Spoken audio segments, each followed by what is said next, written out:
Hello again, everyone, and welcome back to Time Traveler's Coin Exchange. Tonight we're going to have episode 137 of The Coin Vault Has Opened. We're going to be looking through a roll of proof 1963 Lincoln Memorial cents. They're in their mint cellos, cut from mint sets. I got a roll of them off of eBay. And so this is the roll here, 1963 proofs. And so there should be 50 in them. I stopped counting a while ago. For all I know, there is more than that or less than that. But we're going to go through them and look first just to see kind of what the quality is. And then we'll go back and look through them and see if we can find any double dies or different varieties. And so we'll just jump straight into it. Welcome, everyone. Hope you guys are having a wonderful night.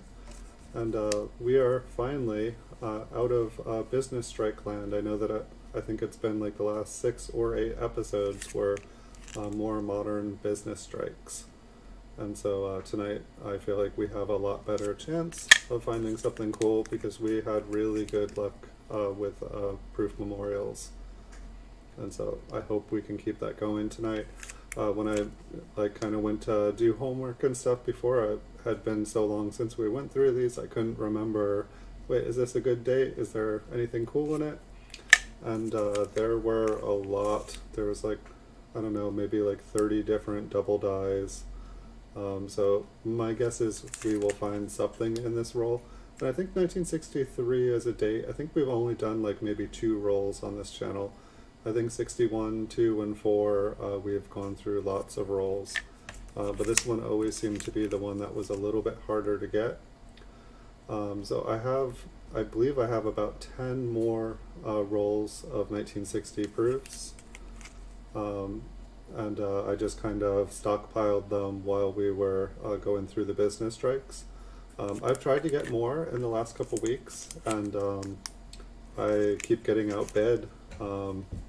And so, you know, we've got a couple months worth of shows here, but we'll see the price. Like they're going higher than I've ever seen them go, and I'm not 100% sure why. If they're finally starting to like do something on the market. This one's nice and bright and happy. Some really fun luster on it.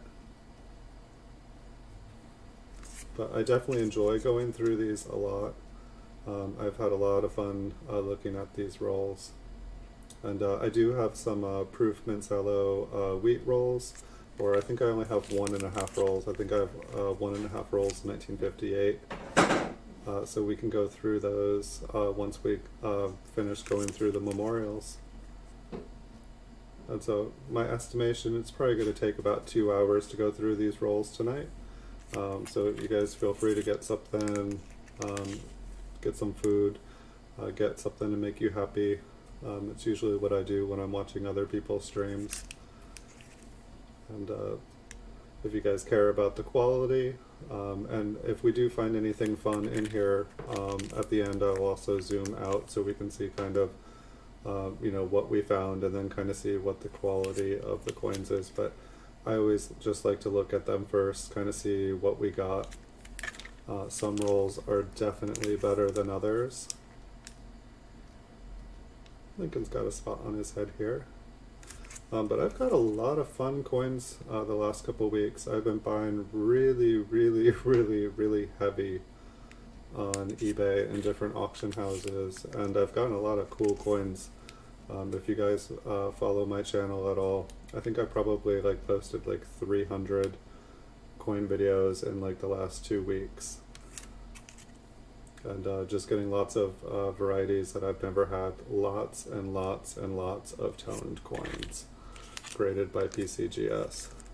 Some of the most beautiful coins I've ever purchased. Had one kind of nice, I got a 1970s small date, a proof one that was toned today. It was kind of funny because to the naked eye, you could barely see the toning, but you put it in front of a camera, and all of a sudden it had crazy toning all over it, which my camera usually magically hides toning. So it was the most photogenic coin I'd ever seen before. And Yeah, I think last night I posted two 1970S's, and so then I got to post another one today. So that was kind of cool. I've always had trouble getting the 1970S small dates, but apparently they are like just flowing on the auction houses right now, and I'll take them. And I think I got one that was a small date that was also like an FS, I think FS 401, and I couldn't find any information. It's in the PCGS slab, you know, it's got the designation right on it, and I didn't know if that was just the name for a 1970S small date, if like that was, the small date had its own designation. But I'd never seen one of those before, and I tried to look it up, and I was kind of failing to find out what exactly that designation is.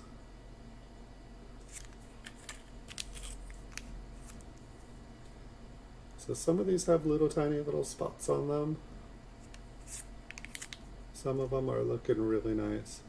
This mint Cello looks like it'll be not so fun to try to, you know, it's nice and clear, but the texture, this one has like the thickest lines on it ever.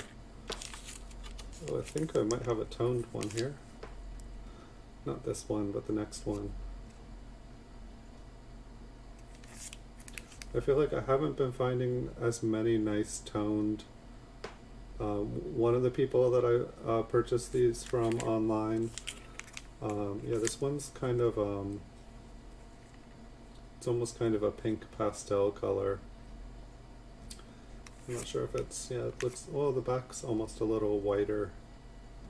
But one of the people that I've been purchasing, they have, I'm noticing that they are also selling singles, and they'll have like a whole line of, you know, bright toned coins, and so I think they may be kind of selling the ones that they don't want singly, but at the same time I'm finding tons of double dies and stuff in their lots, so it's almost like they're pulling out coins that they think are better looking, but maybe aren't cherry picking.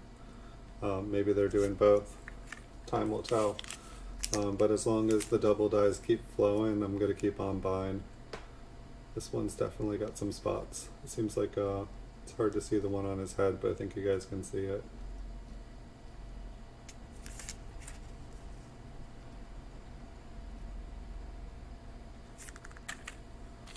So how's everybody doing? You guys all making it through the pandemic okay? I can't believe it's been, I feel like it's almost 9 months here. Here in California where I'm at, we just went into like the red tier. We had been sitting pretty in the yellow tier pretty much since the beginning, or at least since the reopening. But the cases here have finally just started to spike.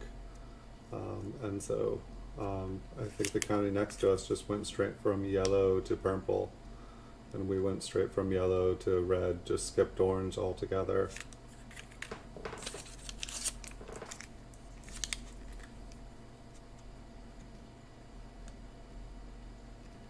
I feel like since the beginning of the pandemic, I've just been glad that for the most part I am a hermit, and staying at home is probably my preferred place to be. I like the beach, I like the forest, but I also like just being at home. I feel like there's more things than I could do in my entire lifetime just within my home. I used to like to do a lot of traveling, but lately home has been a place that I can explore all the things that I want to do when I'm not traveling.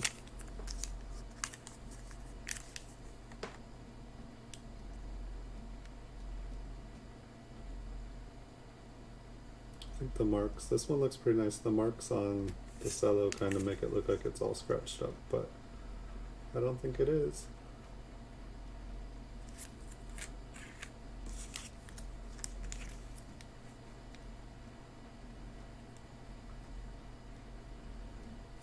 One thing I need to do is, I was listing all these rolls on eBay, but then it got confusing when I was finding tons of double dies in them. I'm like, okay, do I list everything but the double dies? Do I list them with the double dies? Do I say, hey, there's double dies in here? And so I have like probably like 30 plus rolls that I never listed. It's like, you know, ideally the reason that I purchased these was to just resell them, make a few bucks. But then I kind of got all excited, and I'm still excited to find stuff in these. But it's definitely, I feel like these proof mint cellos have turned more into kind of hoarding, which used to be kind of, that would get me into trouble. I'd buy all these coins and I'd be like, oh yes, I'm going to hoard these. And then someday they're going to be worth a ton of money. And they're worth a little bit. If I got them graded, they'd be way easier to sell. But it's like, really ideally I should just be buying stuff that I can instantly turn around and sell. And you know, if you just sell off a group lot of these, they oftentimes don't sell for as much as they should. But I have, of the rolls I put up, I have sold quite a few of the rolls. It's just a matter of posting the rest of the ones that have gone through. Maybe someday. I definitely have the time to post them. This one looks like it's got some toning on it. Some of these early mint cellos, they just have like kind of interesting pastel colors to them. It's like, I don't even know what I'd call this. It's kind of like a white, gray, pink. I found that like a lot of the ones that are like really, really lighter in person, you know, the ones that look white, they oftentimes have like kind of darkened spots on them.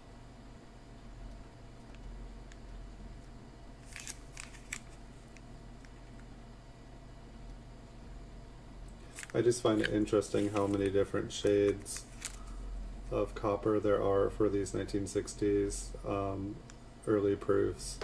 Because I don't see those same colors in the later proofs, in the earlier proofs. I don't see them in the business strike.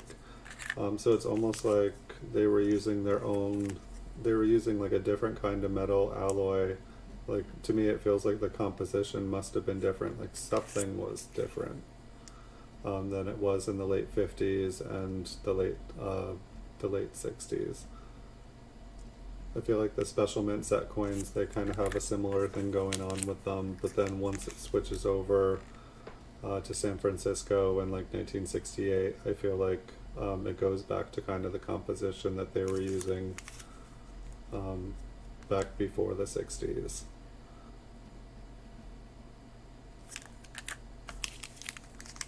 I feel like I've been looking at so many wheat pennies, I keep being surprised when I see the memorial on the reverse. But I have been putting up quite a lot of memorials.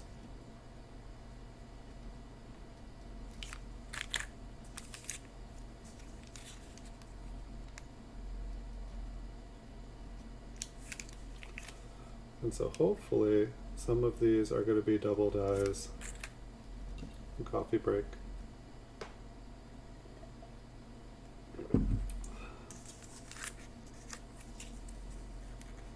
I might have to wish for a magic cup of coffee later.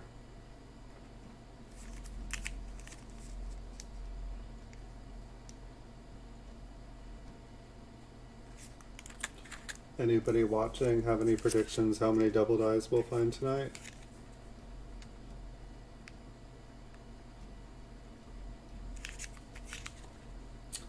I'm gonna go with 5 double dies, that's my guess. And I haven't been looking, but that's what my hope is. And I hope we get like one just really nice, crazy looking one.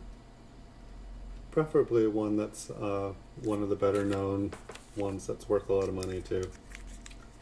Yeah, that was definitely the problem when I was finding like double dies that like the books are quoting a few $100s in MS65 grade.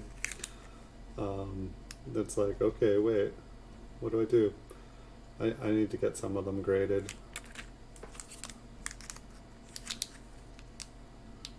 This mint cello looks like it's seen better days, and I guess that's a little tone spot. There's some purple in there. The lighting on here is a little bit funky. It looks like there's a little spot on the back too. Hey, Oops RX, welcome. How are you doing? Hopefully very, very good.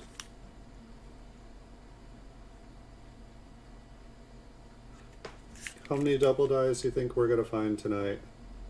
I'm going with 5. You're welcome to share my optimism, or shut it down, or up it.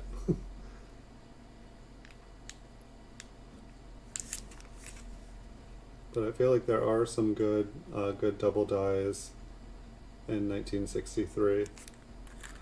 Hope you are having a good night. A very, very, very good night. We are out of modern business strike land and back into the 60s proofs. Yes, 10 sounds good to me too. Sounds very, very good.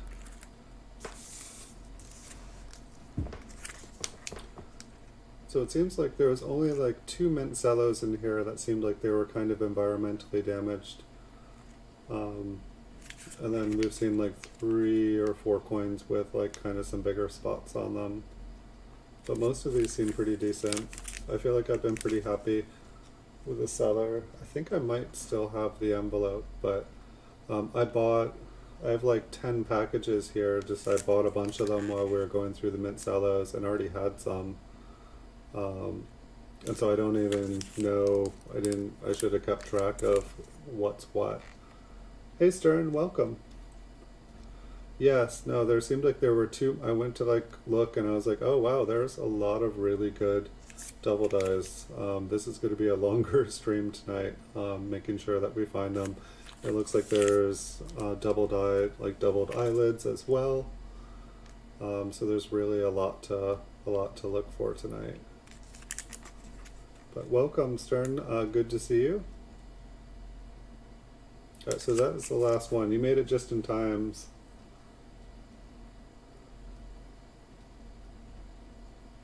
I'm sorry. Yeah, that's kind of how my remote control car days went. I would like get excited and then I'd break it and then I'd need a expensive new piece for it and then I would break it. Like a lot of hobbies like that, like they were fun, but they got expensive really, really quick. I might as well just be crashing real cars. I hope there's a quick, easy fix for you. $1,000, that must have been a fun one. Let's see. So we'll turn on some lights here. I can zoom in, move forward a little bit. Let me dump these back out. Back into the pile y'all go. Alright, so we've got some lights.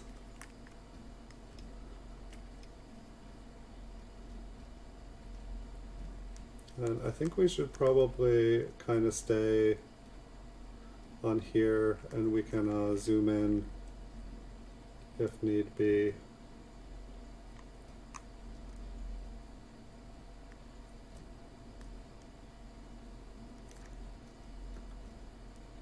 And if you guys see anything, definitely feel free to holler. I'm kind of like, what's that already on?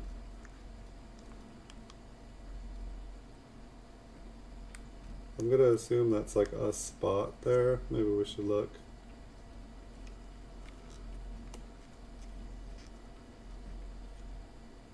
Try to return it to Amazon. Where was that?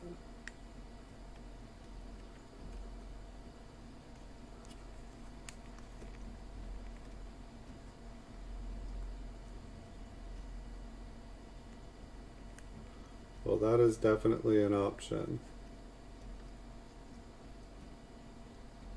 You can probably only return the same car so many times.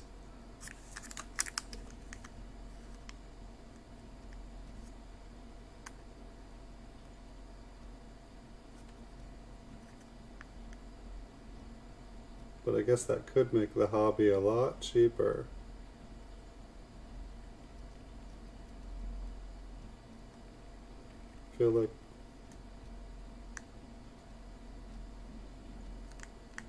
I feel like this F over here, it always gets me, and same with that first A there.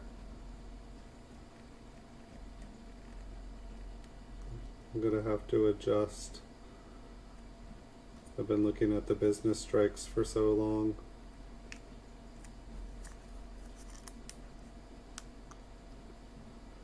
And I wish on my, so I'm assuming that this is machine damage down here.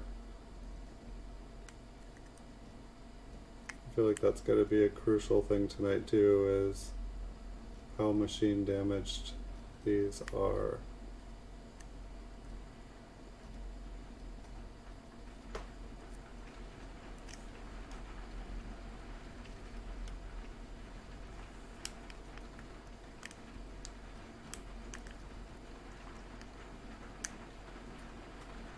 Both of the C's on the reverse show it the most.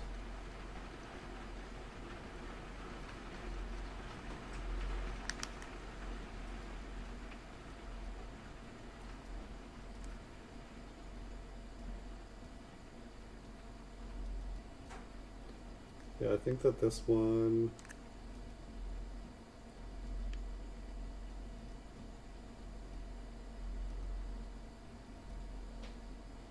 I think this one is just machine damage. It's like the bottom of the L there, it just looks scooped out. There are lots of nice lines on it.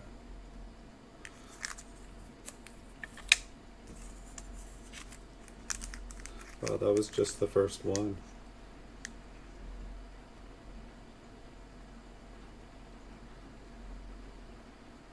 Yeah, the cello here is a little funky.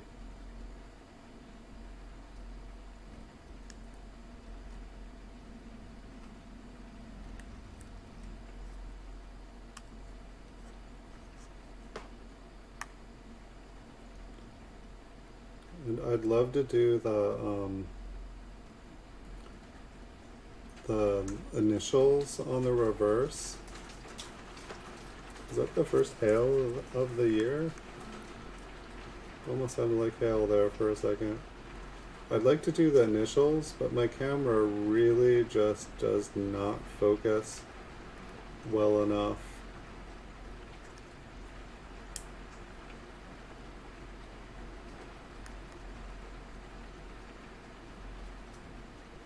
It almost seems to be having, I don't know if I need to adjust my light somehow.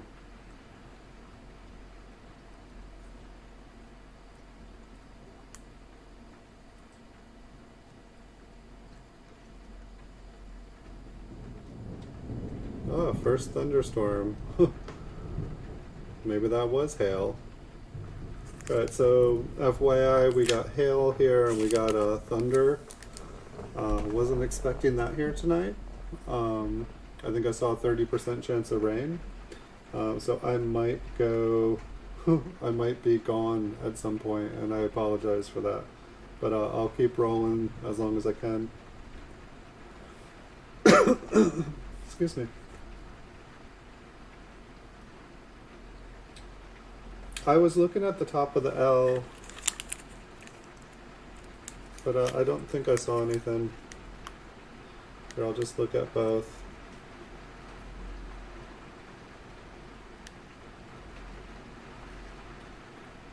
I know the bottom of the L, but I think the double die is, the one that's doubled is on the top.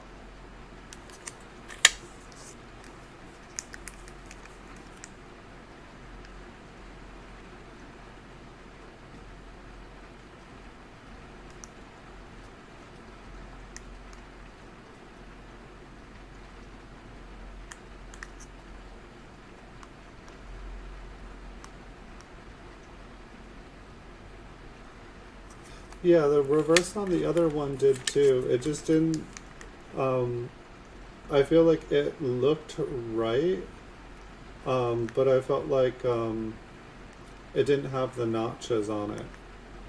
I feel like the other ones, they show, it looks like the machine damage looks similar to it on that reverse one, but when you actually get to see it, it looks like you can actually see what's going on with it. Or you can actually see the notches on it. It's not just, you know, kind of doubled looking.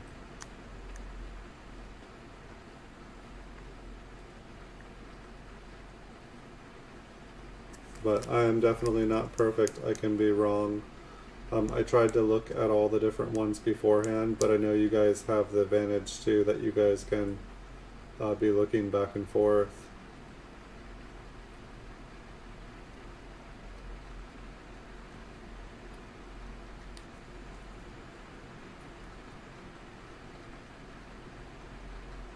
If I went back and forth every single time, we'd be here a while. The sea and scent.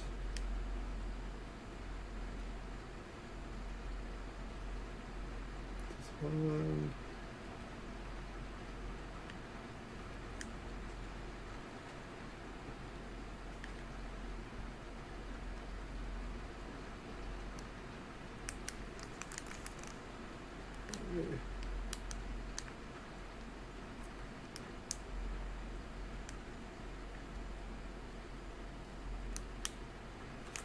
I need to move the cello.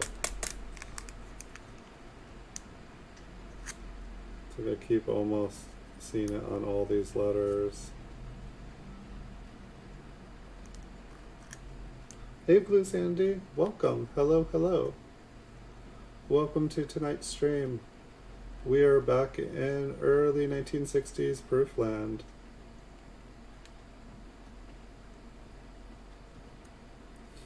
We probably shouldn't have left here. Nice. I almost got a bunch of mint sets a couple weeks ago.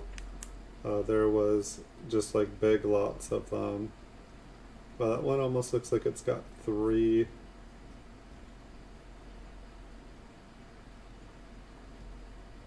Looks just kind of tripled on the bottom of there. It's like got little steps. Yeah, this one looks very similar to the one we just looked at, I think. Except for I feel like the sea looks a little different. Is this just the light playing tricks on me? Is there really... I think it was just the light. Let's go back to the beginning.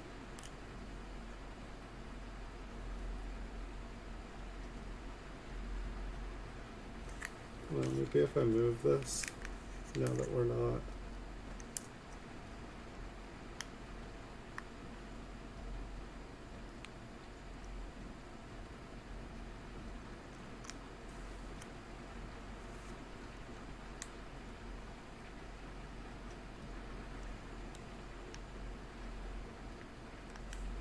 Yeah, why does it keep disappearing? Like, it looks like the PCGS one for a second. See what I mean? Like, I just moved my light.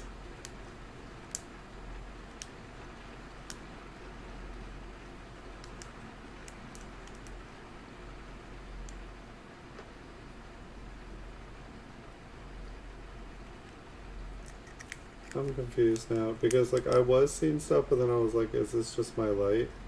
I can move the light back.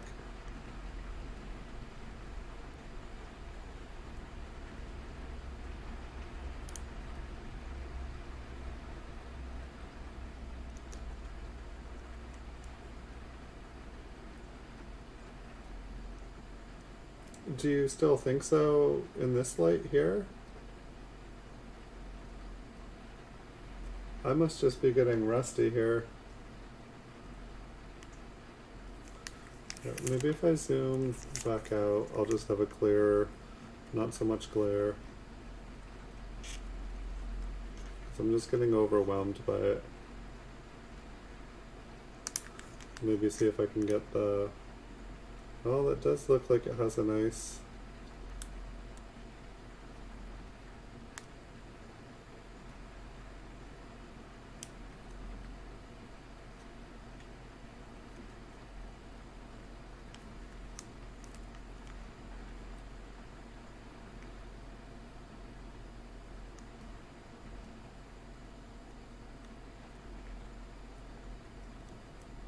the bottom of the N.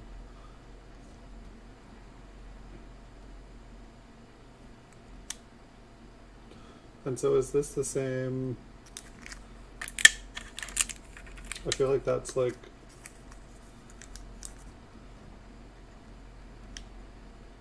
not that one. Sorry, we've only gone through a couple ones here. Literally.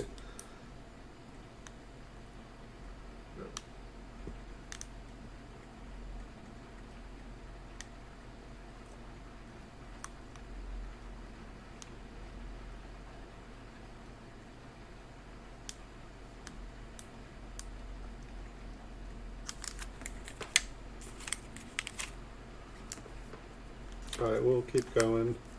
So I put that one to the side. See if we can get a little bit better focus here.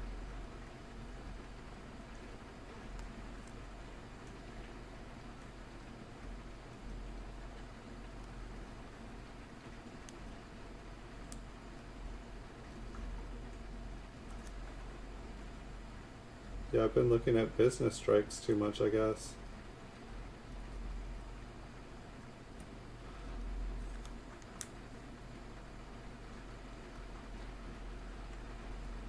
I think I got three different 1970s small dates in the last. Actually, here, wait. I should ask you. I think they're all right here. Yeah. Oh, this is the one that I have a question, Stern. So this one, sorry, I guess I'm not. So in FS 1401, small date for the 1970, is the 1401, is that just the name for a small date, or is it a specific kind of error for the 1970s small date?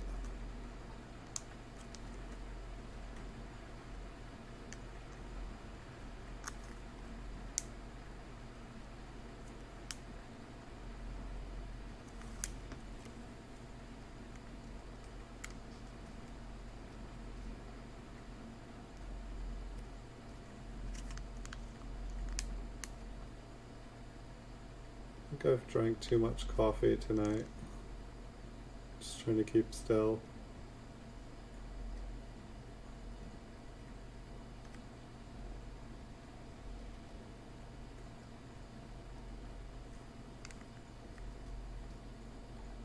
But yeah, the 1970s small dates just seem like they're coming out crazy. Okay, so it's a 1970s small date and it's a double die. Sweet. I was curious that it didn't look like it had too much more value over a normal one. I think that surprised me. Wait a second. Is that just like a scratch on the corner? I was thinking I was seeing a little notch on the edge of that D, which is not a place I normally feel like I see a notch. And that's not, I just stopped to adjust the microscope or to try to zoom in. You found a 19, or you found a 1402, cool.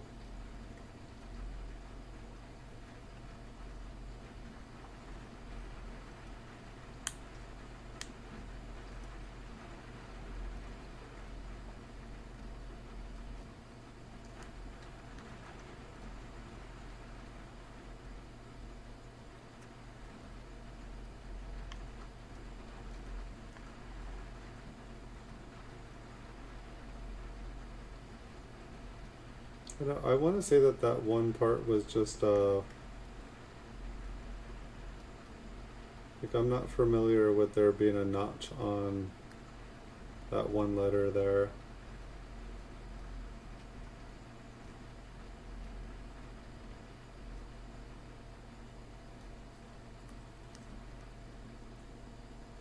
Yeah, I've been buying a lot of 1970 S's, but they've been selling pretty much as fast as I can buy them. And that's definitely going to encourage me to purchase more because coins that I purchase and they pretty much fly out the door. Those are those are, it doesn't matter what you pay for them if somebody is just going to buy them as soon as you purchase them. This one kind of looks similar to the last one we saw.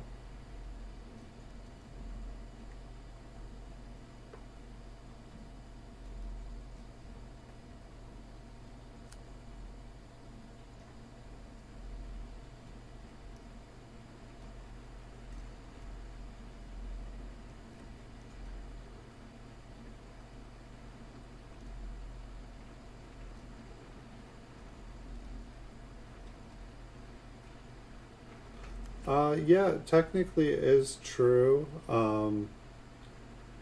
I mean, I don't know if that's a new. Okay, so the whole. Um, yes, there is stuff saying that you'll no longer be able to purchase, or I'm sorry, sell coins on eBay because of managed payments, because the processor. It must be like a bank with like a very, or how do I just say this simple?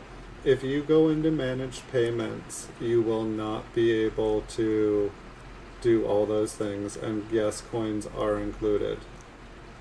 Um, However, um, there has been like companies and stuff that have like I think like Coin World did an article. Oh, just looking like there's a line right through the middle of it. I guess the short, long story short,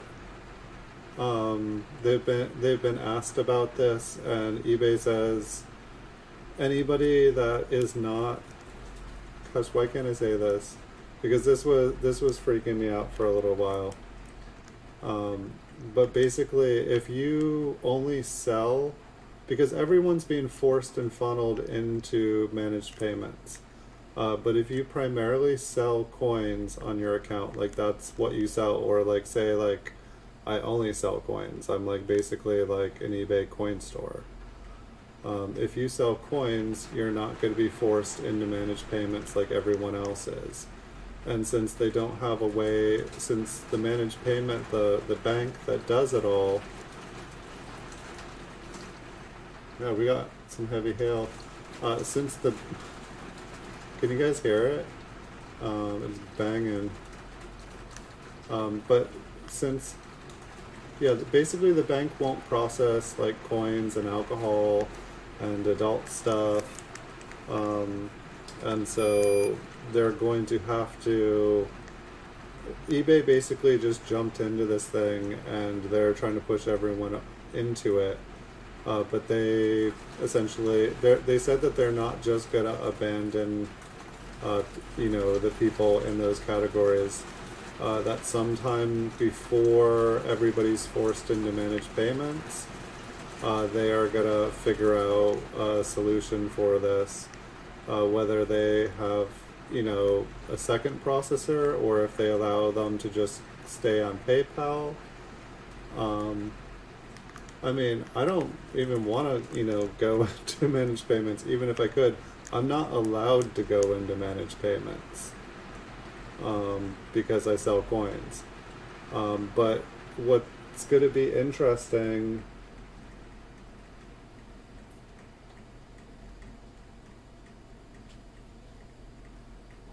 Calm down for a little bit. Sorry, I felt like I had to talk louder. What's going to be interesting is anybody that is in managed payments or is in managed payments now is not going to be allowed to sell coins on their eBay account. And so the companies that, or like people that do, primarily sell coins, those people are essentially going to be the only ones that are going to be able to sell on eBay until they figure out, and I hear that, different coin stores or people that sold coins and other things, they opted into managed payments and all their coin stuff got removed. And so then they had to like open a new account without managed payments in it. But the whole thing, to me, it just sounds like a disaster. It just seems like their traditional kind of eBay, you know, like let's do something and not think it through, which is just kind of hilarious. But they did say, you know, because there was a bunch of large companies that were concerned, and they basically confronted eBay like, hey, you know, you're going to affect a lot more people than you realize.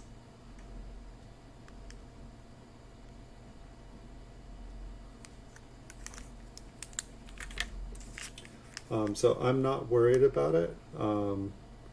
Yeah, I guess things could happen, but I'm not worried. I honestly had forgotten all about it.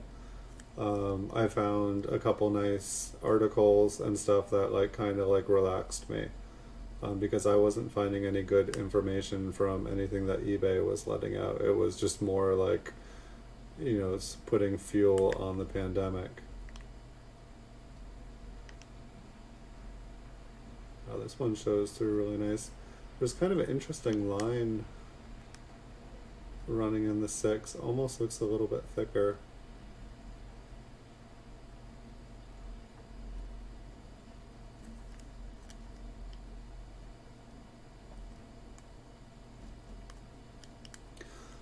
So if you have an account and you sell multiple different things, and you only sell like a few coins occasionally, I would, you know, don't, if you're wanting to sell coins, and just if you want to sell coins, don't opt in to manage payments.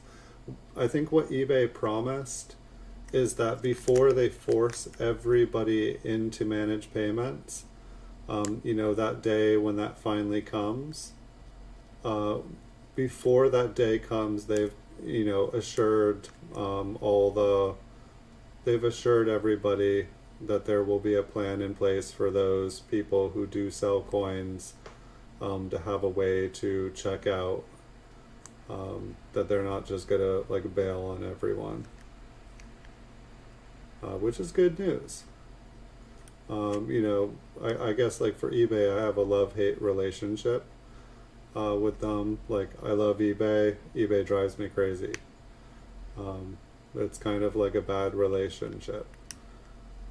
But at the same time, like, it's, you know, that's my job on eBay. I don't have a brick and mortar store. I don't sell other places on the internet. eBay is my job.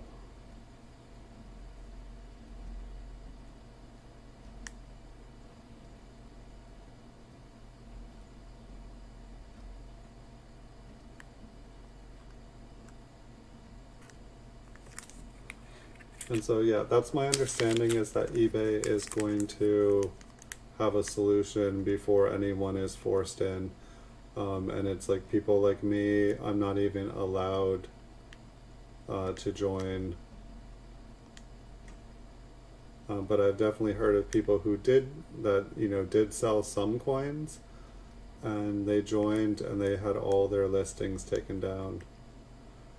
And it's just interesting too, because like some of the categories, you know, that they're saying aren't going to be able to list on eBay, some of those categories are pretty big. They've made eBay a lot of money. You know, like, who knows, maybe eBay will, you know, they will break down into things like, and I guess that's the interesting thing too, is like why people won't be able to sell cars. And it's so interesting how like a company that processes stuff can choose what they process and don't process. I know that one of the banks that are near me, like, you know, there's, you know, a lot of banks won't process certain things. And so the way that the bank around here, it was like the only bank in the United States that would process certain types of transactions. I'll just not even get into it. But they basically made their business model around being like the only company that was willing to do that kind of stuff. and they made a lot of money. Yeah, Amazon, it's like a ghost town. They'll only let like certain people onto there. And it's like the stuff, I mean, I feel like I probably, could take my portfolio and apply for it. And I would be able to get on there. But they don't let just anybody sell on Amazon. And then it's like the prices are crazy. But sometimes it makes me wonder, like, if I went there, like, all the people that just, want to impulse buy, what that would be like. It's like everybody's used to having their stuff within 24 hours. It's like eBay's a little bit more relaxed.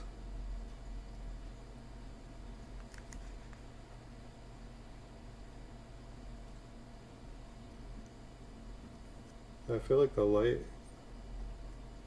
here is kind of killing me. It's just everything is looking like, especially on these bottom letters here, like every single one of them just looks doubled.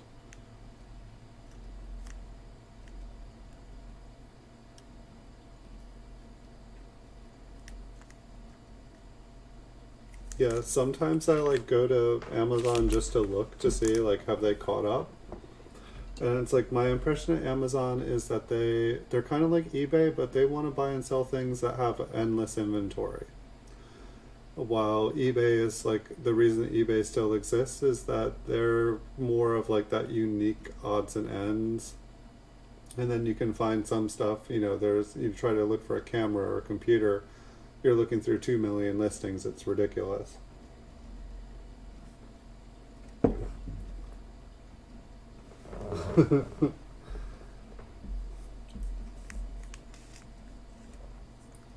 Yeah, I was on eBay yesterday looking at new PCGS graded coins, just going through the category as I do every day.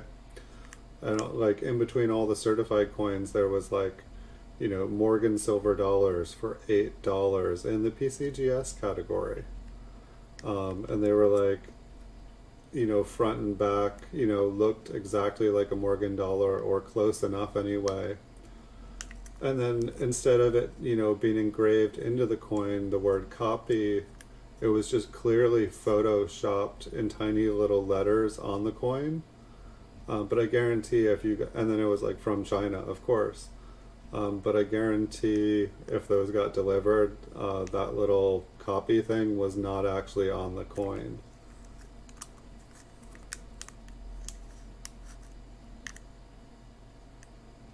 Yeah, I did check out different, wholesale auction sites, and there were basically things like where you could order PCGS graded anything you wanted, like, like 100 1909 S's in a PCGS, PCGS slab with a cert that, brings up the coin that it looks like it is, but it isn't the coin. But it's like I didn't feel like any of them really looked real enough. I'm sure that there are people that could do it, but it's like at the same time, it's like with all the 3D printing and stuff that they have these days, it's like how long is it going to be before somebody can just like replicate a collectible, just like 3D print it right in a PCGS slab with a label. I feel like the future is going to get ridiculous to the point where it's like, well, do you want this one that's worth $100,000, or it can make you one that looks just like it, and you wouldn't be able to tell the difference.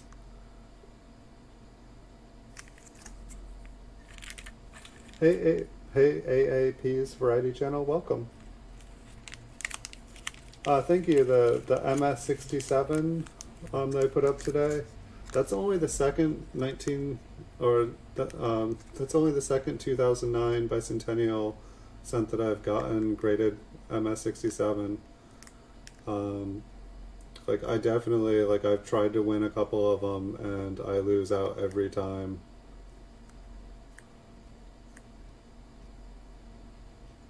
welcome to the stream. We're trying to look for some double dies here tonight. Stern seemed pretty convinced that we had found one earlier. My eyes feel off tonight. Maybe it's the camera, maybe it's the light, but everything's looking a little bit doubled. But we've had really good luck with this year in the past. I didn't go to Chuck's. I got to see at least one or two of his. I don't get notifications anymore from YouTube for anything Copper Coins related. I tried subscribing, unsubscribing, hitting the bell. I should get all notifications, and now I just check 3-4 times a day to see if he's on. I think I saw that he's doing a roll of 1969 S's, I think tomorrow. That looks kind of exciting. I don't think I've gotten to go through a roll of 1969 S's.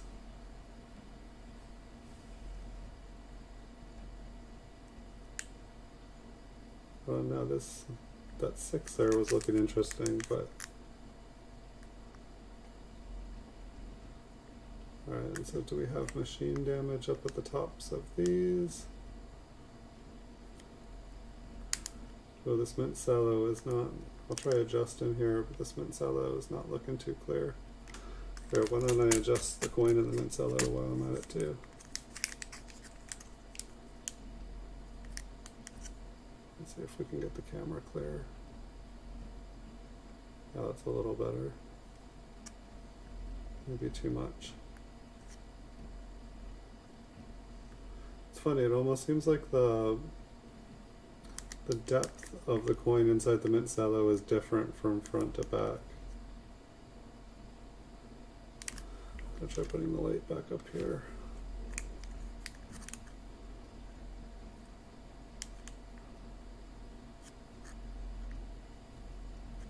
Maybe it is just this mint cello, because these letters seem really, really thin on this one.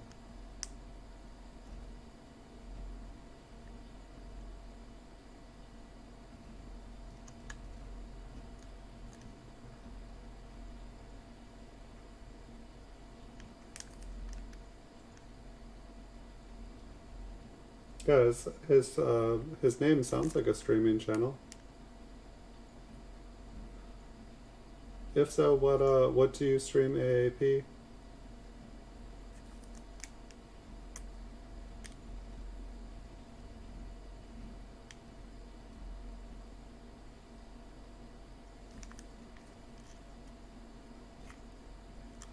It's interesting. This mint cello doesn't even look that bad when I look down on it. It actually looks pretty clear. It must just be these lines are extra thick.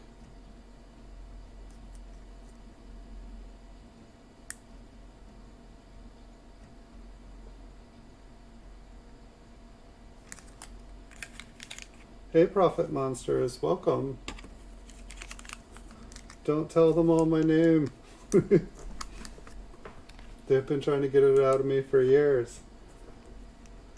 How are you doing? A 420 cooking channel, awesome.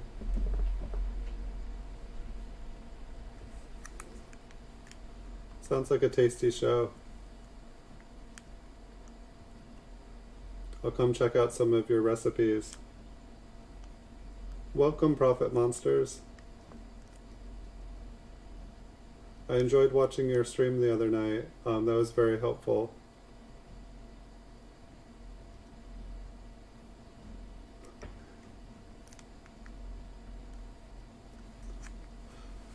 Quite a few people know my name just anyway, because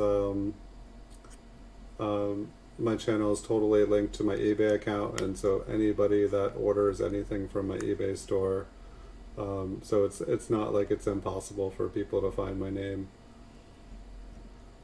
And I've had my YouTube channel, or YouTube seems to like to just randomly activate my go live button, and so I've had 3 streams that I did not know that I was even involved in.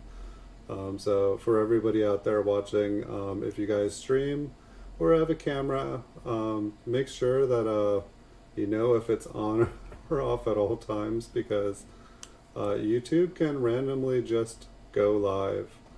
It's happened to me 3 times, and all 3 times, if I had taken, let's just say I could have gotten banned really easy because I did not know I was live.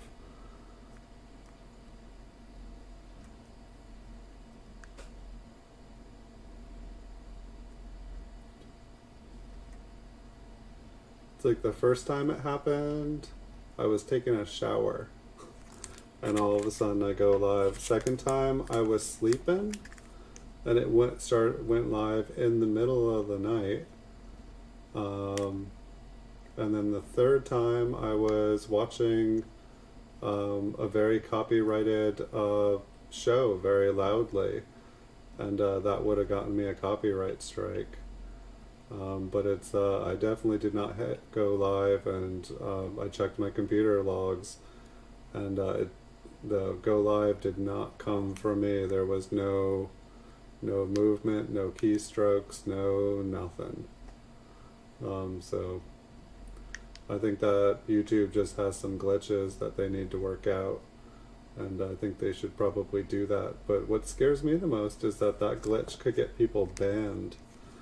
And so it's like left, if that just isn't fixed, there's going to be a lot of creators that get banned.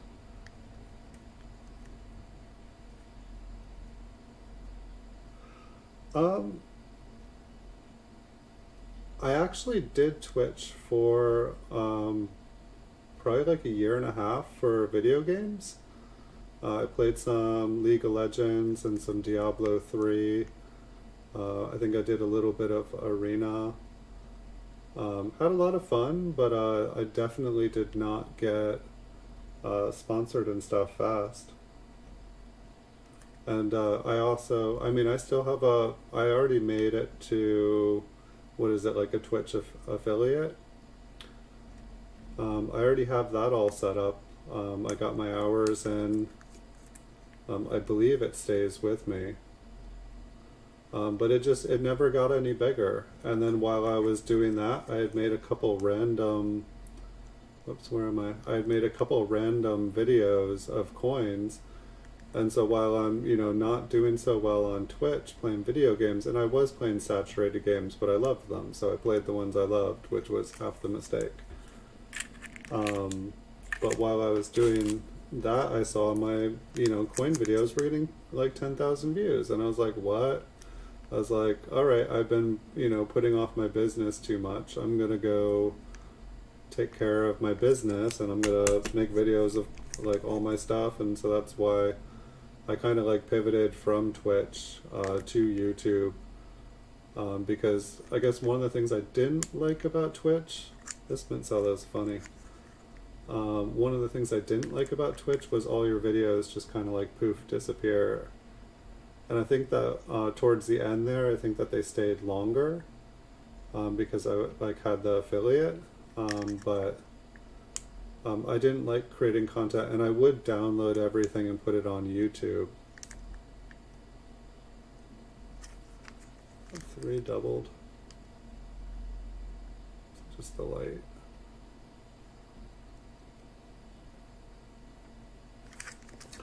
This mint cello is like different than all the other ones.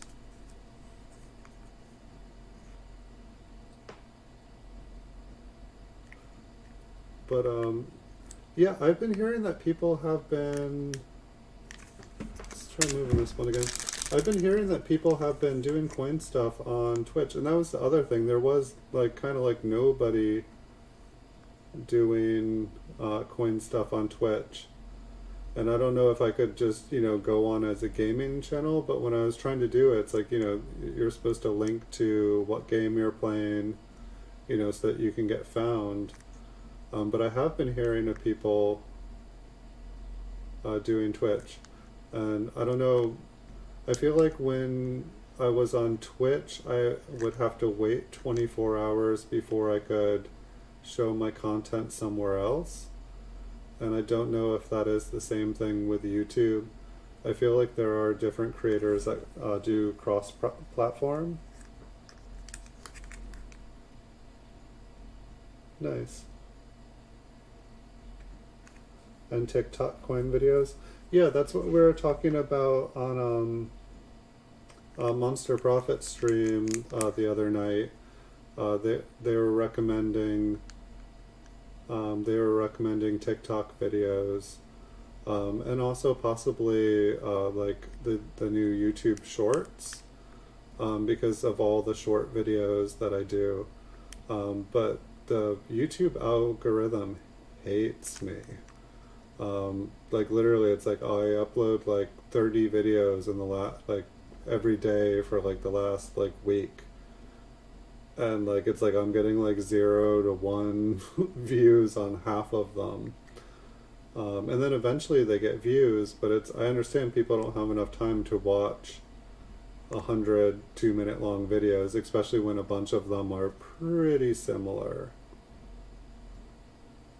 But it's like I'm definitely trying to think of different things to do to try to make things a little bit better.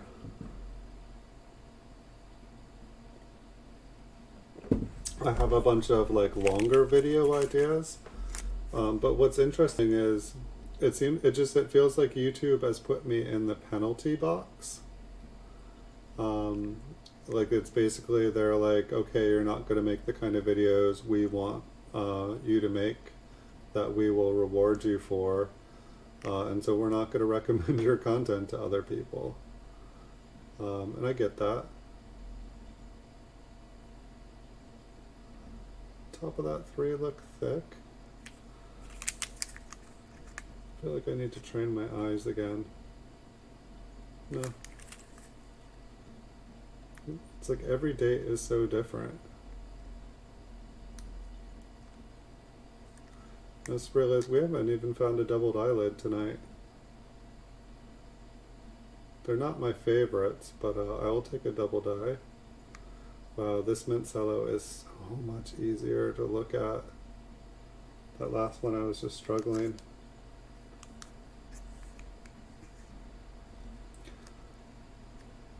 I think I have almost all of the W quarters for 2020. I think I might still be missing one. I think I've got most of them for 2019 now too. I totally didn't even start collecting them till like 3 months ago. And then they were just all over the auction house there for a couple months. And I was just breaking out of pennies, so I decided to give them a try. Oh, the weather's quieted down. It was pretty wild there for a minute.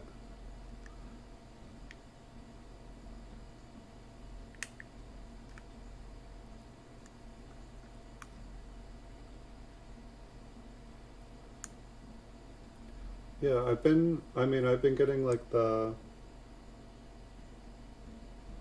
I've been buying like the PCGS graded, like ones just already graded. It seems like if you can get like an MS64 for about 12-13 bucks graded by PCGS, that seems to be like a good auction price. And I mean they go all over the place. Like some weeks they're super high, then some weeks they go down. Between about $15 and $18 you can possibly pick up an MS65, but I see them go way higher, and there's a couple that just go like obscenely high, but like MS66 is usually about $19 to $23, and 67s, they just seem like they go up where I'm just like, I'll pick up a couple of 66s for now. But it seems like the 2019s, like PCGS doesn't show what the price is. Like if you enter it into your registry or look up the cert, the 2020s aren't showing prices yet. which I'm not really used to. I guess they need to establish some value at auction. They need some auction records to go off of.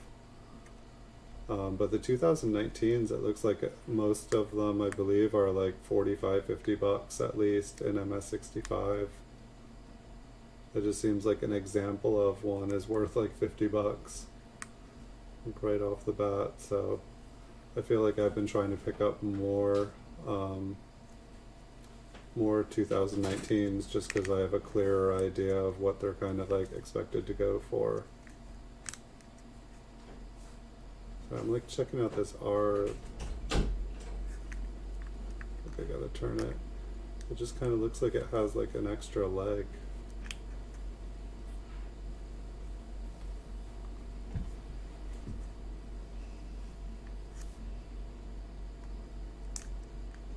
I mean, it's, what did they make, like 200,000 of each one? I feel like that's, you know, I don't know, it's like I know that they just had like the 75th anniversary of World War II ending, and they made 75,000 of those, and they were like boom, gone. Maybe they made 2 million of each, or maybe it was 2 million split up.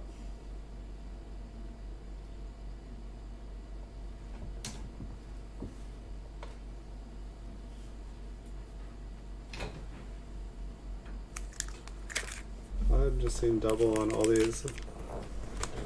Maybe I should go back to copper coins and like re-look everything over. And for any of you guys who haven't been to coppercoins.com, like Chuck does, he's got a really nice website he's building there. It has just like tons of varieties and really nice photos now, a nice die variety search where you can just type in the date and mint, and bring up all the different varieties for Lincolns. It's like really helpful, but this date has a lot of them in it, and it makes it a little confusing when there are a ton of them.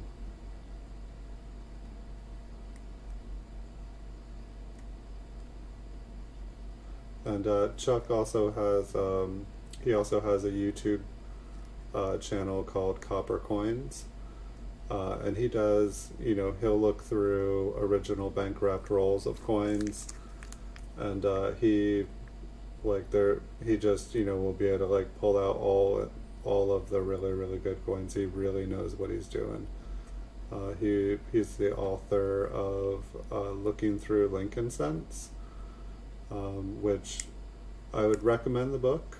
However, his website, coppercoins.com, instead of there being like a second edition, third edition, fourth edition for the book,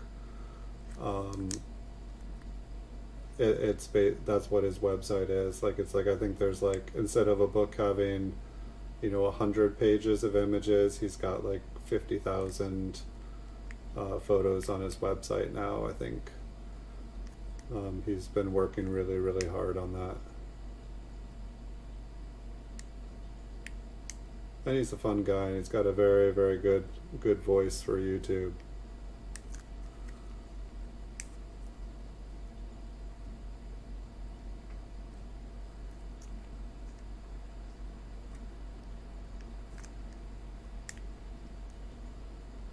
These coins are killing me tonight. I need like one to just like totally jump out at me.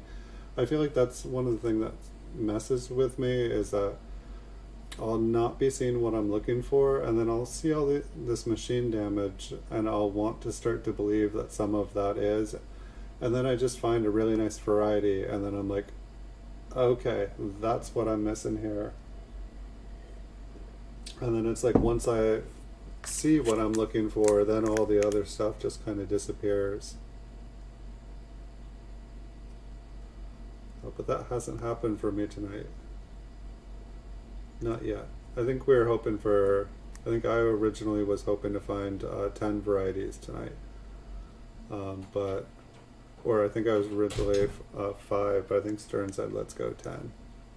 Or maybe that was you. Oops, sorry. Oops, sorry.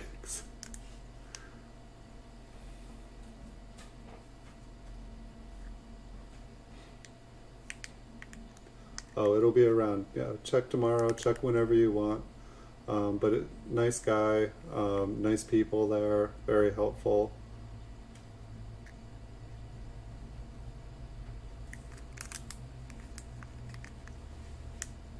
Sometimes I'm like, I shouldn't tell everybody to go there because he knows so much. No one will ever come back here, but I'd rather steer people towards the information. And you'll see me there too whenever I can. If I'm not streaming and I see him on, that's where I go. But it's like I keep telling him stream more, and then I keep missing him more. But he's got really nice auctions on Tuesdays. Like his stuff, like he's got some fierce bidders. He's got some people that are really, really paying high. I just get really excited, or maybe they're bidding against each other. But I want to send links for the prices that some of the stuff I've been going. I'm like, I'll just send him stuff and be like, here, you can keep 50% of whatever you sell it for, because the prices are going for higher than I can sell them as a buy it now on eBay. Like way higher. It's like master auctioneer.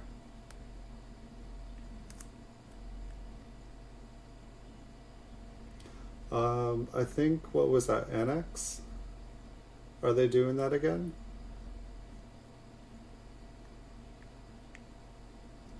I believe Annex was doing that. I thought it was NGC at one point, but I don't know if they're still doing that. I thought maybe they're doing it through the end of the year. I'd love it if PCGS did that, but it seems like they're already backlogged. That if they did it for cheaper, they would, never ever, like, coins would just get lost in a giant backlog.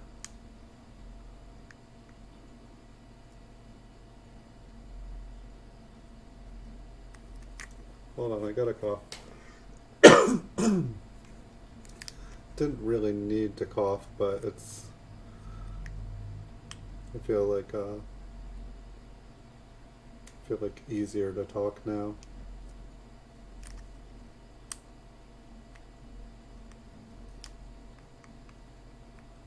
Oh, you saw the special a couple nights ago? Gosh, if PCGS ever did something like that, I would send them a couple thousand coins. I mean, that would be better than the bulk deal. I really want to start to get into bulk grading. It's like every time I have the money, I end up like finding something else that I want more. It's like I have all these coins like ready to be graded, but I just keep seeing other people's coins that they've already graded for less than it would cost me to grade mine. And so I don't get mine graded. It's kind of ridiculous. But it's like, why spend, I'll still have the coins, but it's like, why spend all my money to have them graded right now, when I can buy let someone else buy it, and then sell it to me for less than I could do it.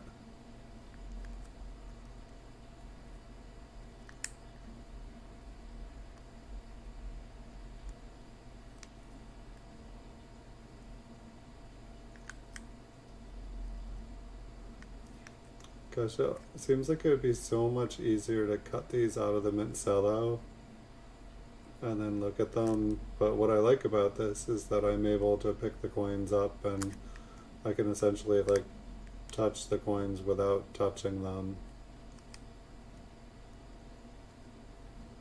And so it's like I don't have to worry about like fingerprinting all the coins while I'm trying to show them to you guys. I feel like otherwise I would just do like a bunch of original bank wrapped rolls and stuff, kind of like Chuck does. But I don't want to mark up the coins.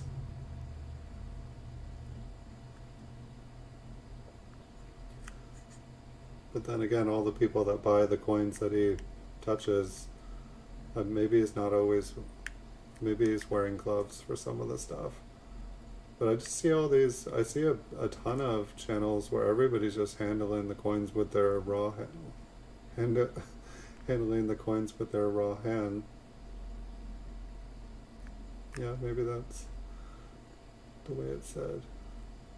But yeah, I see everybody just kind of touching them. I'm like, aren't we supposed to not touch them? I guess it's like you can touch them by the rim, but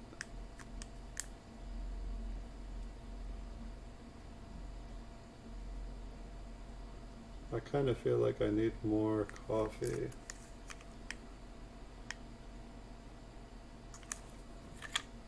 I've been drinking like 12 cups a day again here.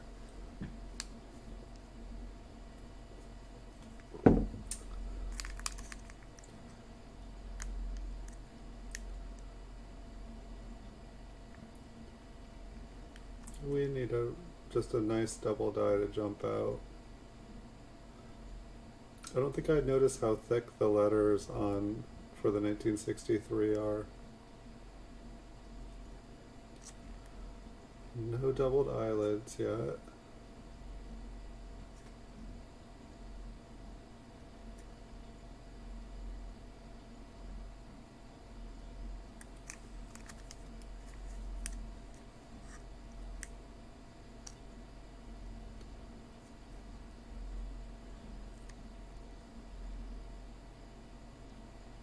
Yeah, I'd definitely like to get some coins graded. I honestly can't believe that I didn't do that this year. Like I had money and I was totally ready to do it. And then PCGS closed for the pandemic. But now they're back open again. I don't know, we'll see. Maybe I'll surprise you guys and get my act together and get a batch in there. It just seems like it'd be fun, and I feel like I would, whether I won or lost with what I send in, I still feel like it would be an invaluable learning lesson and that I would learn a lot from it.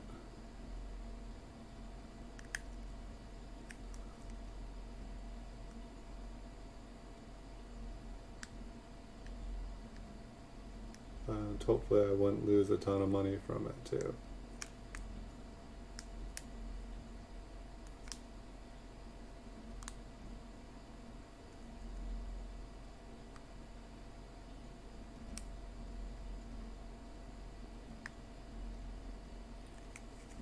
I don't know, what has everybody's experience been with getting coins graded themselves? Have you guys been pleased with it? Have you guys been able to, break even when you sell the coins? Do you guys just do it for your own personal collection?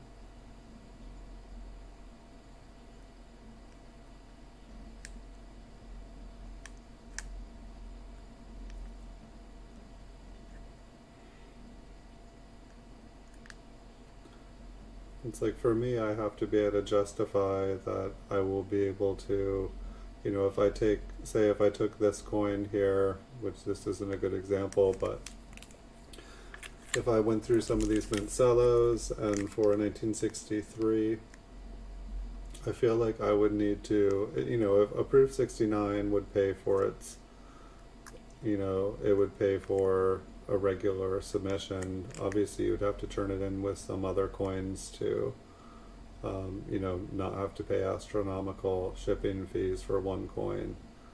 But if you broke stuff down, I feel like a proof 68, I feel like that's only like $35 coin maybe.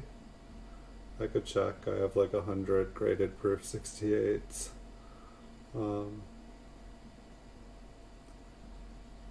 yeah, I feel like you would really need to get like a proof 69 for this date, or you would need like a proof 68 deep cameo would probably do it. I feel like just even a 68 cameo I don't feel like would quite pay for the grading. I feel like you'd probably just about break even. But then at the same time, it's like you already had a Proof 68 cameo, and it's like a lot of people, I feel like people with a brick or mortar store, like, you know, it's easier for people to sell raw coins.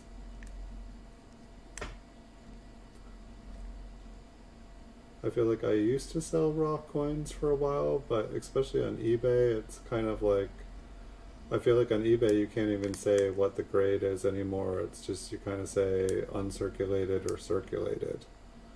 You don't really get to say, because it's like, it's just like kind of like this person said it's this grade and this person said it's that grade, and you know, with the way that eBay is, it's like you could sell something as uncirculated and the person could say like item not as described, and the person that sold it isn't necessarily like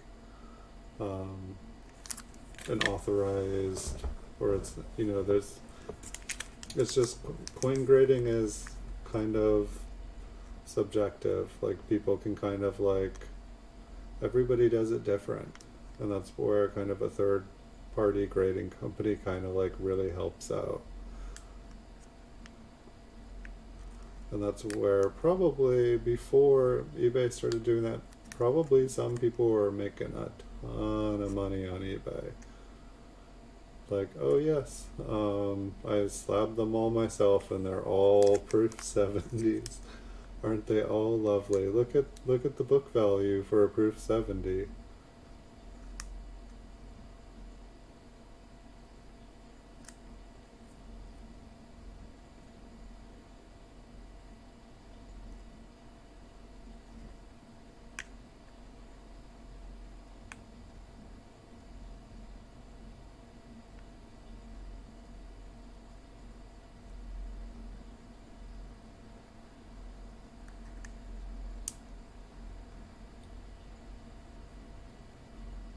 Kind of feeling like I should zoom out for a couple coins here.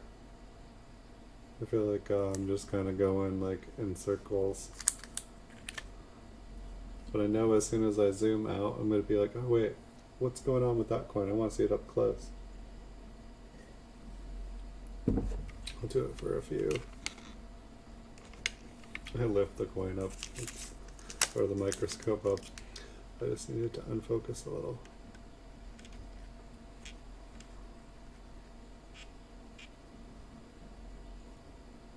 It's like, ideally I should be able to see, yeah, well, let me bring the microscope back down.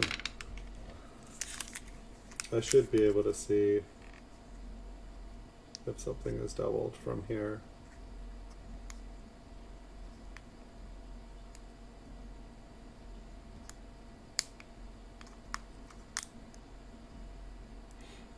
Yeah, it's still messing with me. And it's like way easier to look through the fronts and backs.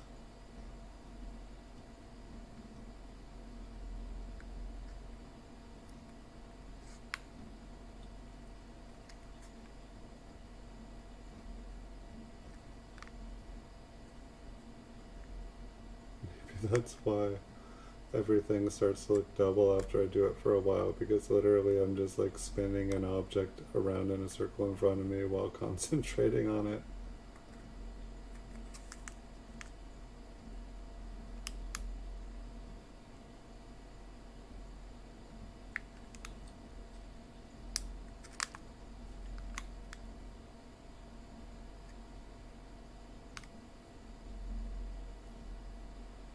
Is this one like that first one that we were looking at? Hold on a second.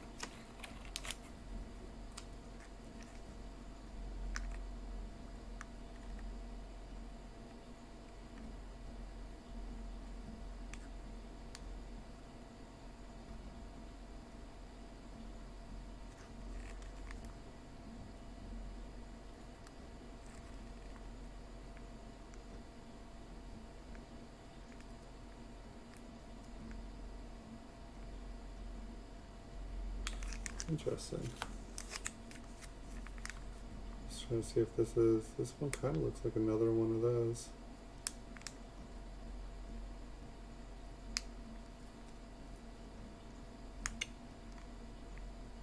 That's pretty cool.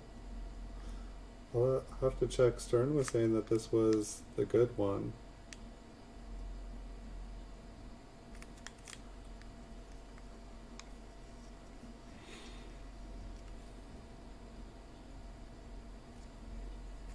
If this is the same one.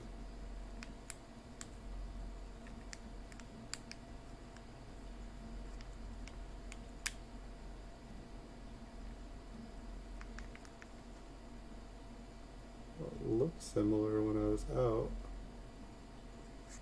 Now that I'm up close, I'm like,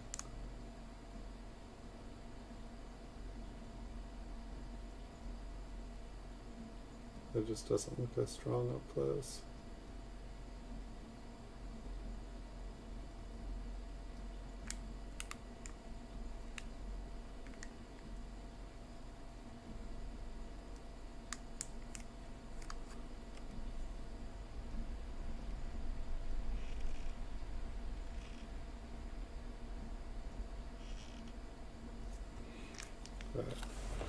Gonna keep going for a second.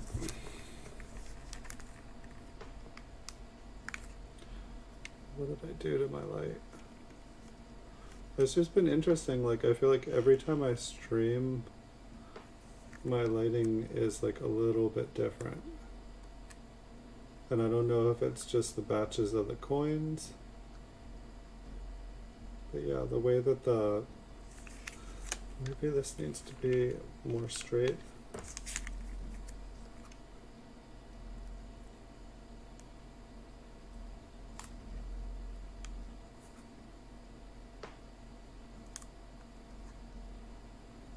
Maybe that's why like the stereoscope microscopes work so well.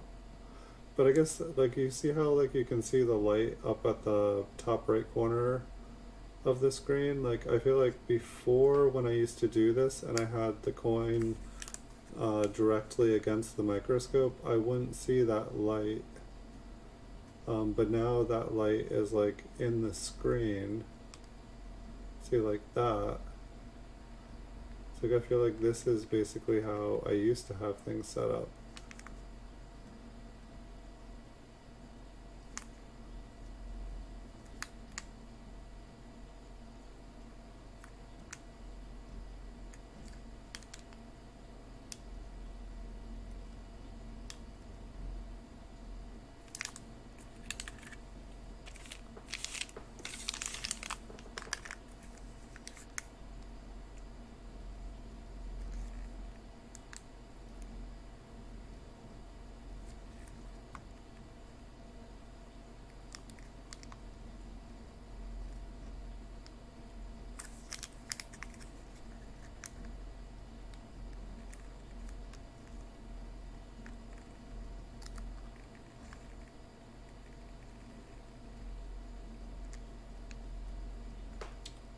I think the lighting might be a little bit better like this.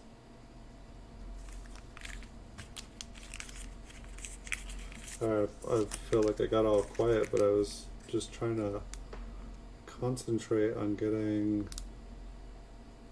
things the way that it should be. I don't know if when I was doing the business strikes, if I just got used to the way, like I felt like I had to like adjust the way that I was doing things to look at the business strikes, and now that I'm back to the proofs, I feel like it's kind of like the same game of like relearning something that's very, very, very similar, but like different.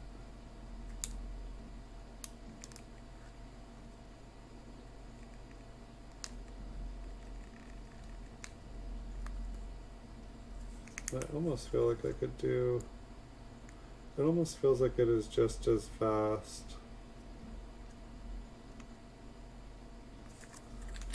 when I'm going through it up close.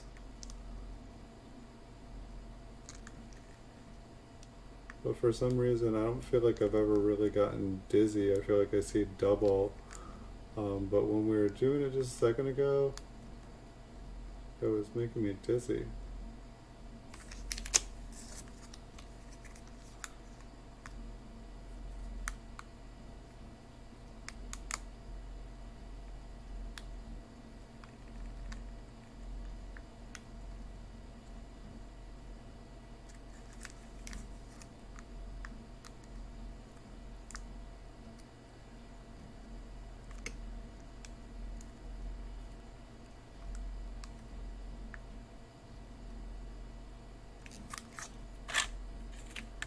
Okay, we'll be here a little while. Oops. Get some good food in you. I probably should have gotten some more good food in me before. It was good, but eating a half a blueberry muffin pie or so, I probably could have made better choices as far as giving my brain food, but boy did it taste good. Tasted really good.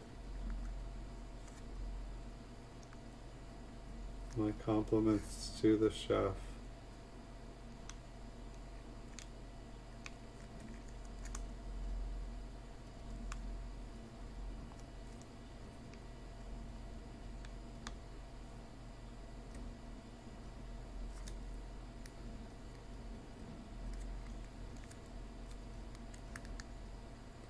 Yeah, don't think I'd ever tried just taking blueberry muffin mix and just pouring it into a cake pan.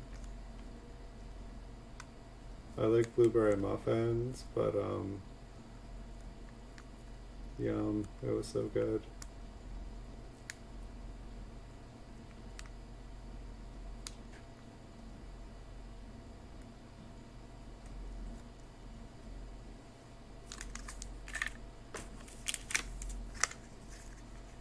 See what this one looks like. This one looked really pretty when we were checking it out at the beginning of the show.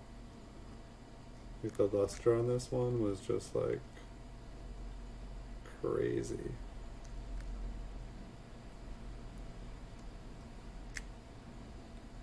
This one just has like a completely different kind of feel to it. It's like the fields on it, they just look like a deep galaxy. And all the little luster spots, they're all like little stars.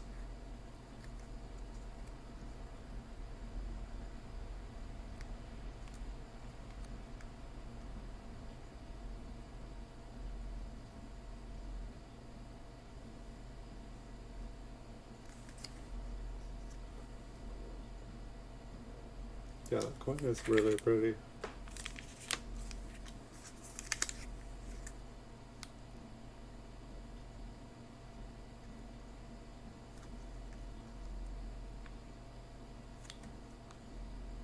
Yeah, one of these days I'm gonna need to just kind of like look through these without caring about what the grade looks like, whether there's varieties. I feel like I need to spend some time kind of training for, is this coin cameo? Maybe we could do a show where like I take a bunch of cameo coins that I know are cameo and a bunch that aren't, and I can test you guys and then you guys can like test me back. We can see if we can all get better at it.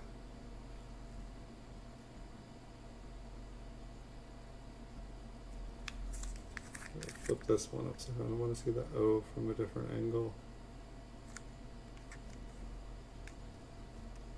Just looks like there's like a line right in the middle of it.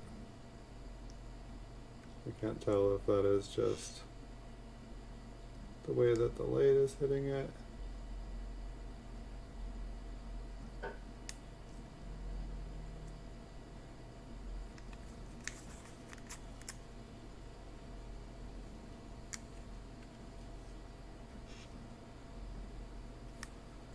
Let's move it around. Yeah, I feel like this is the first proof roll that I've gotten in a while that didn't just have a bunch of coins that flew out of the mint cellos or were just like loose in the bag. It's like, is it still in a mint cello if one of the sides has been cut off of it? I remember buying a business strike, like a really modern business strike one, and they were all, every single business strike was like cut into. So it was like you could like remove the coin, and I'm like, how do I know somebody didn't just like remove all of the coins and then just like put some from a roll in these? You know. And I guess there's probably even ways to like cut open these mint cellos and then like reseal them if you wanted to, but I always find it funny when I'm seeing all these, you know, going through business strikes. Probably happen with proofs too, but I just like more recently just all of the coins, like it's like the mint employees just put these coins right inside the sets, and they never washed their hands, or you know, they didn't wear gloves, and now it's like all these coins inside the like mint cellos have fingerprints on them. It's like I would have, you know, believed that the, you know, employees would have been being careful.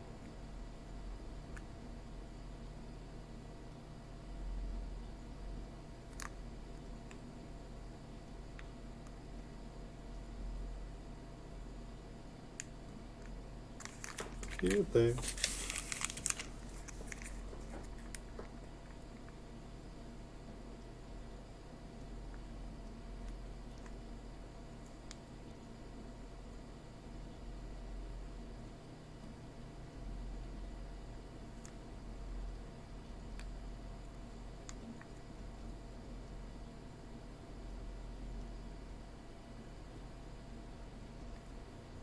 I think I'm going to have to zoom out again for a minute. We'll look at the back of this one.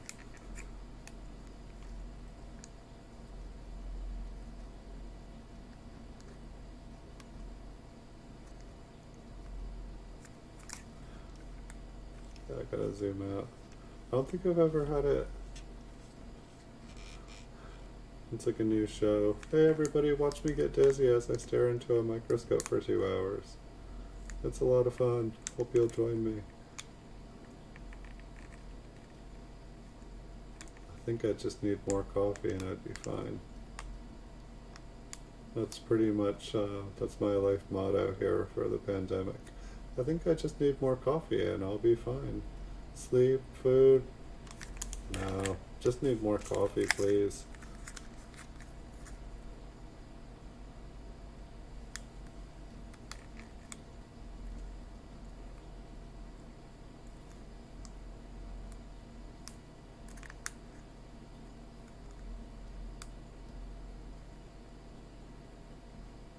It's like if anyone doesn't know what I'm doing here is I'm just trying to see if there's a doubled eyelid.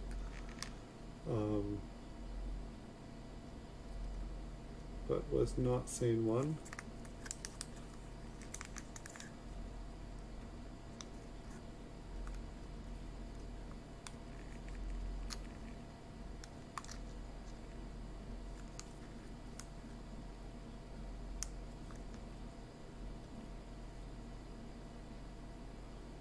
Did anybody see a commercial on their way in here tonight?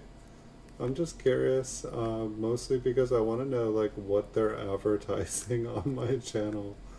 We did this a couple of times, and like some of the things that people said that they got for commercials were kind of ridiculous, like completely.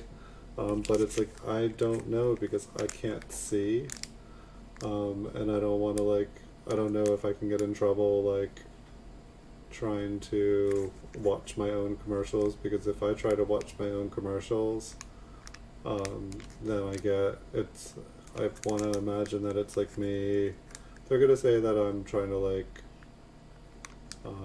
because I make money if someone watches the commercial. So if I'm sitting there watching my own commercials, it would just be them paying me to watch my own commercials, which I guess they're paying for someone to watch the commercials. I just don't want to lose my YouTube channel for that.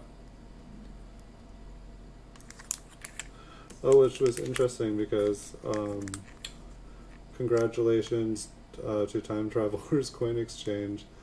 Um, finally hit the $100 place where you can get paid out on here. But it was interesting because it appears that my account was suspended or something because they couldn't verify all of my information. So I had to like provide a bunch of paperwork and stuff to them, and I haven't heard back from them for that. But it's so amazing, like how that you would be suspended and they don't even tell you. It's like everything looks good on my dashboard, everything looks good everywhere. I would have never ever known. But I was just trying to like give my payment information to them, and it wouldn't take it. And then I finally figure out that it's like my account's been suspended, and to get it unsuspended, I had to like give them all this documentation, which was very interesting.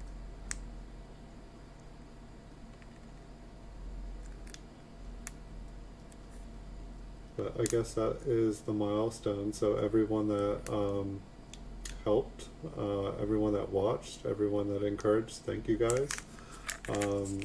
I haven't got it yet, but at some point here, YouTube is going to be sending me my first $100 check, or however they're going to finally send it.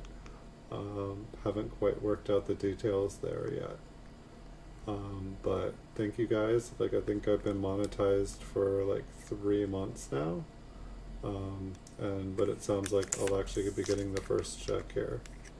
And so that's kind of cool. That's kind of a milestone. And hopefully it'll be, a month and a half the next time, and then a month, and then every 2 weeks. I'm happy with just the way it is, because this is pretty much just what I enjoy doing it.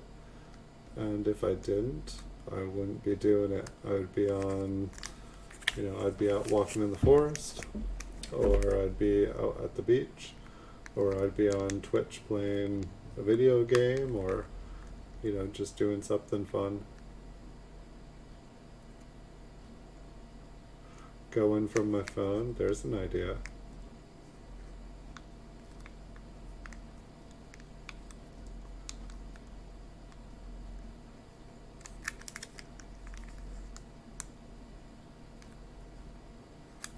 It'd be like fun if like they played like fun commercials or something like that. Like there was like something good. It's like I feel like there are some shows or something and they get all the like cool sponsors and their commercials are like fun to watch.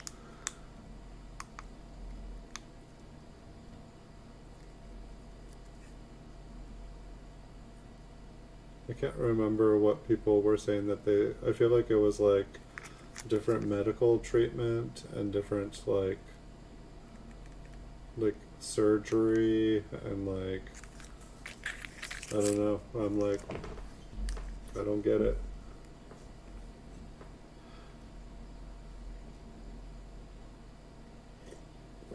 I've been video game free for, I don't know, it's been over a year, since August 2019, I think. Yeah, I think that sounds right. I'm a recovering video game addict. I would love to play some video games, like so much, but I'll never stop, and I would ignore my business, and probably worse. I'd probably lose like 20 pounds, and I don't need to lose 20 pounds. Oh, but they are so much fun. But right now I am playing, this is the biggest, like, best video game ever. This is like the new release with unlimited patches. It's like the funnest video game ever created. It's called Real Life. Unlimited levels, massive multiplayer worlds, everybody else is doing it.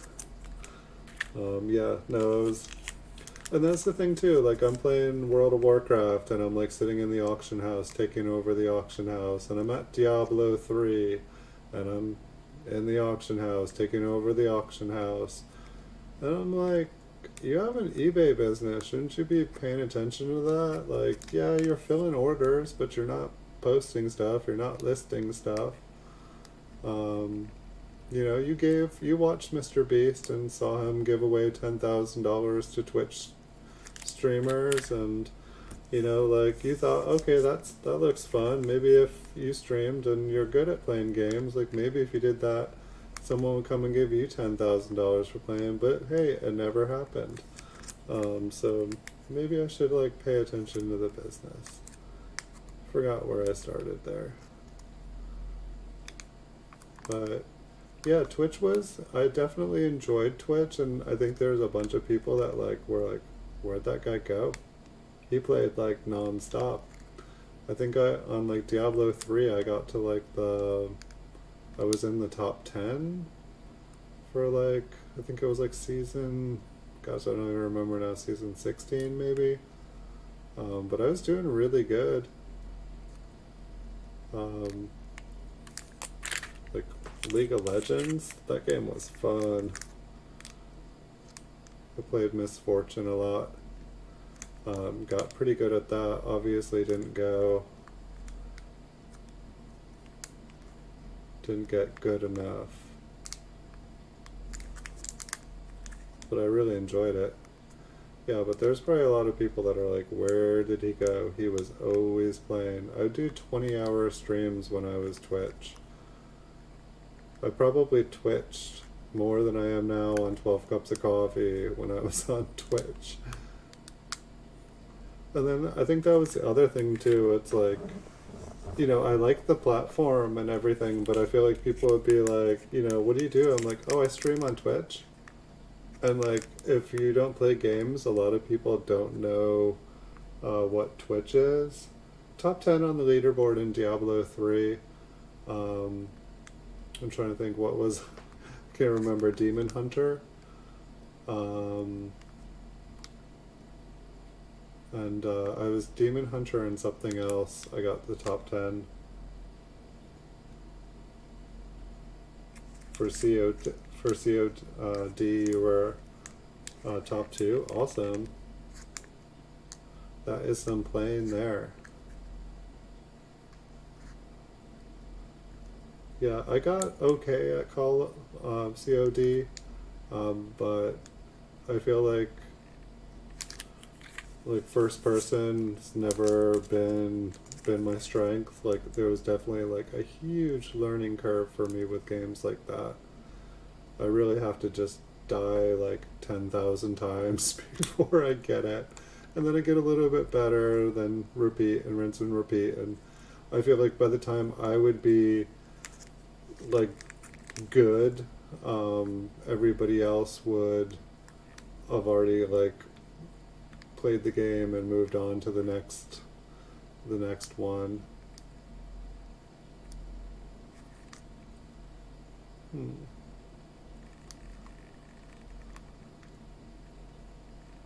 But that one was definitely fun. Yeah, I could pretty much, and that's the thing that kills me too. It's like right now, like this computer here is screaming.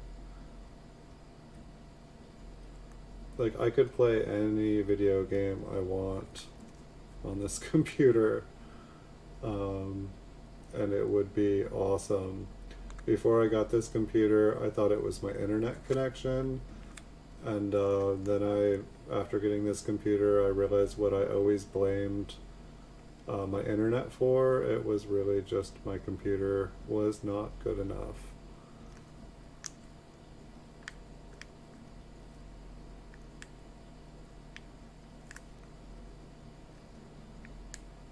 Oh.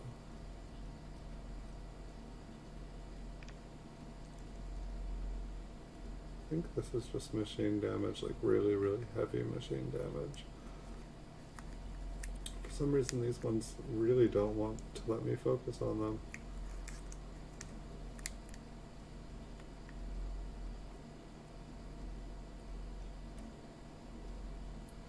I'm not seeing any notches on anything, which that is really what we want.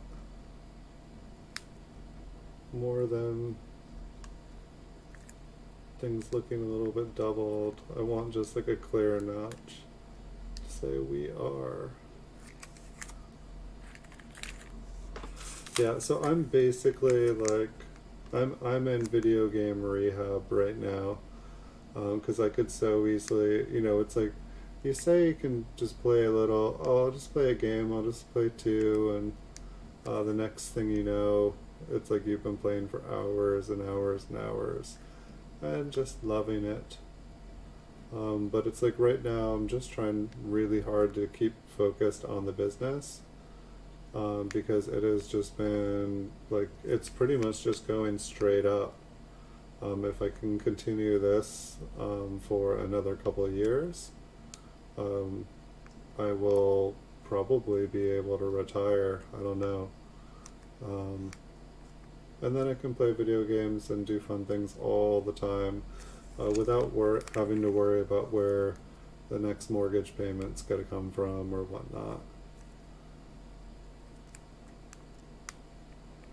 But then again, at the same time, it's like, even if I could retire, would I want to retire from this?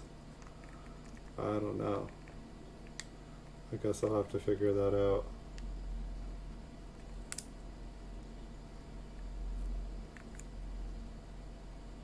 Yeah, I hear Rocket League is fun. I know a lot of people that play it.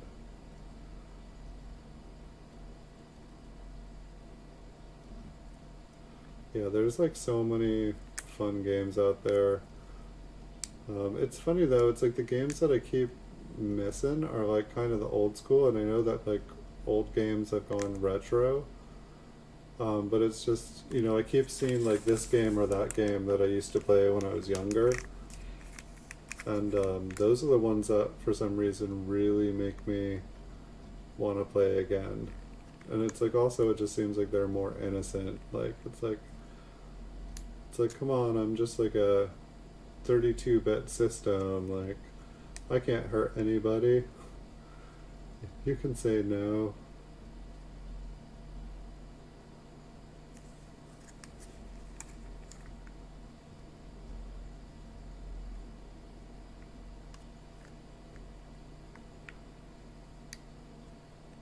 I mean, I want to believe that I could, you know, play games and have fun. I guess I just have like a fairly addictive personality, and so I've just been trying to watch myself. Normally, like, I feel like normally life kind of goes like seasons in the past, where I will play, you know, play for 3 months a bunch. I'll work on business for 3 months. I'll kind of like be more social and have fun. And like lately it's like, I don't know, it's like I kind of broke the cycle, and I've just been able to like keep working on this project. And as far as eBay goes, it's been going really good. I need to fix some things here on YouTube. Been getting a ton of advice from people the last couple weeks, of just that I need to like start, basically I need to stop all my short videos and just post once or twice a week, and that I would basically do way better here on YouTube. But at the same time, I use YouTube to like host all of my, you know, videos for eBay, so that people can, you know, see what they're purchasing. And so it's like I don't want to stop doing that, because it's making my eBay business do awesome. But the part that hurts is that it's killing my YouTube. And my YouTube is essentially for fun. But I would like to be able to reach more people and like have more, you know, lively chat, like have, I mean, I guess at the same time, this is kind of what I can handle. If I was trying to look at coins and like the chat was flying by faster than I could read what people were saying, it's like I do kind of need to know what's going on in the chat. If I can't keep up with chat, You know, people could be saying anything in there, and then I could be like posting my video on the internet after, and I feel like in a way I'm responsible for what people have said. Um,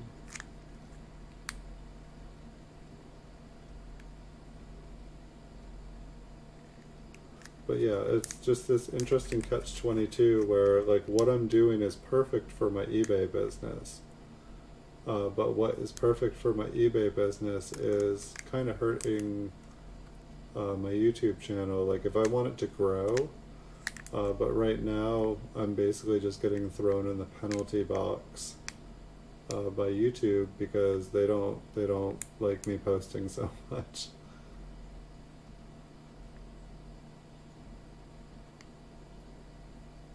This one kind of looks interesting.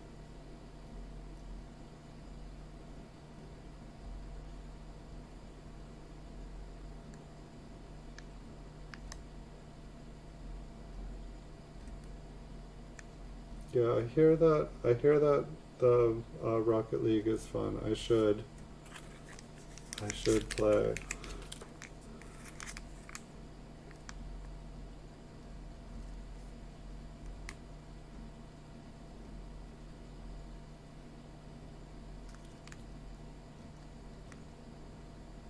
At some point too, I need to figure out what to do with my 6 million Magic the Gathering online cards. I pretty much collected those for like 25 years because, I don't know, I used to collect the paper Magic, and the paper Magic, it was fun, I loved it, but it was like a billion cards that you have to like sort and keep track of, while the online version, all the cards are, you know, in virtual form. They all fit in the inside your computer, and you can have. But anyway, I used to play that a bunch, and I have way too many cards. But since Arena came out, it basically replaced Magic the Gathering Online, and the cards are kind of obsolete in some ways now. Sold off all my Moxes and Lotuses, all the Power 9.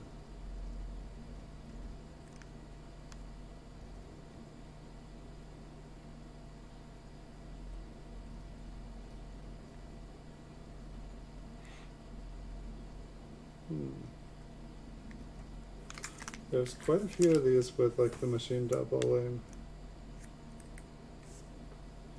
Yeah, I haven't tried the PlayStation 5. That just came out like recently, right? Like really recent. I've been seeing it plastered everywhere. Yeah, I haven't even heard of a single game.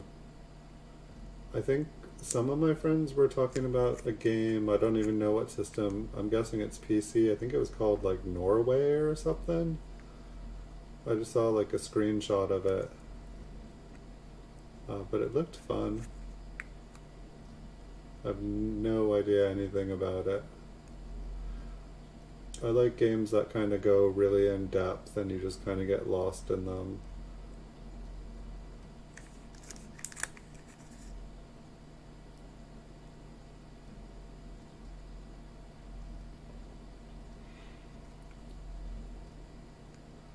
Oh, I should probably give you guys the heads up. There's only one more coin after this.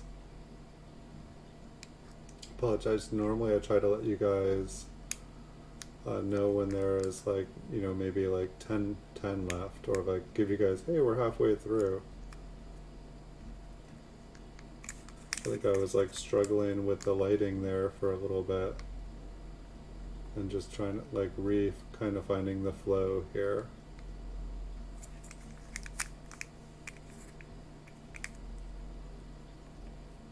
Yeah, one of the problems I found with like when there's a new system, whenever a new system comes out, there's like there's like a couple games made for it. It's usually kind of like they release it with like one long anticipated upgrade to one game, but then it's like you have to wait kind of till next holiday season to get all the games that you want to play, and then it's not until the year after that you can kind of, like, basically it's like by the time the games come out for the system that you want to play on that system with, they're already coming out with the new system. It just seems like,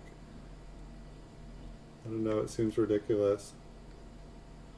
It's also interesting how like so many games are online these days, and then it's like I feel like a lot of the ones that I started to enjoy, then all of a sudden they're like, oh, we're closing the game down, and it's like, wait, I bought the game, bought the system, and now you're not going to maintain the game anymore. It's like, what fun is that? That's not fun.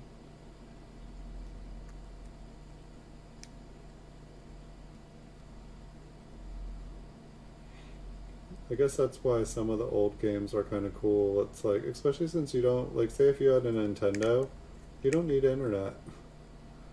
It's like you're able to play, have fun. It's like a lot of games, internet goes down and the game doesn't work.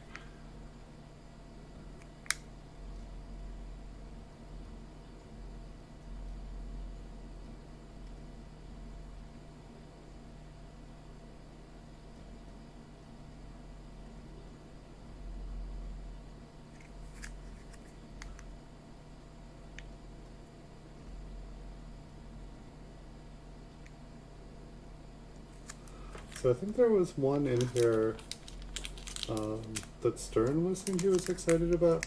I felt like I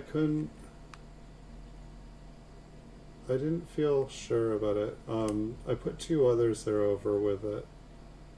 But he seemed like, I don't know if it was the end, if we got to the end and he was like, yes. Here, let me zoom out too. Just need a little bit more of a picture of what I'm looking at.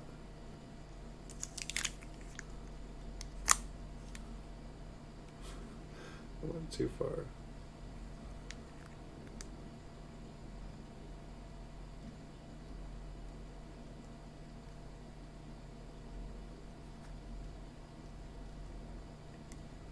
Just want to see if these all look the same.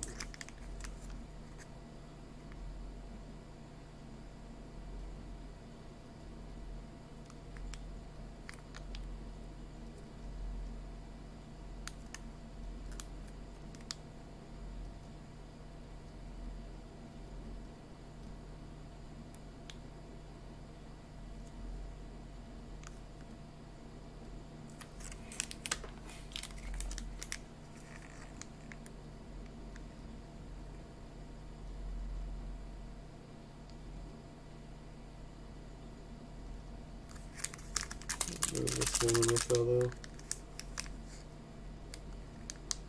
Yeah, it's way better.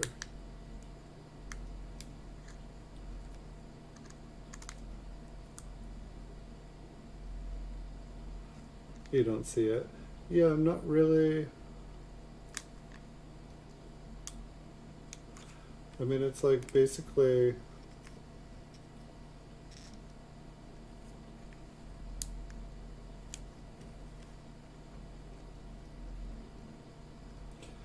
Well, it's weird how different my screen looks than when I look at the replay. I think I have like, I set up like nighttime setting on my screen so it's less bright. But when I look on another screen, like I have a second screen so I can like read your guys' chat. It looks like, and so I can see what the replay looks like. It looks so much clearer.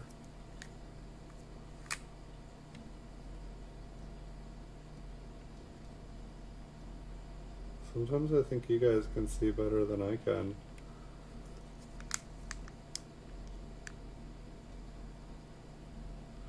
Yeah, it's weird. When I'm looking at this one now, I'm not seeing anything. It's like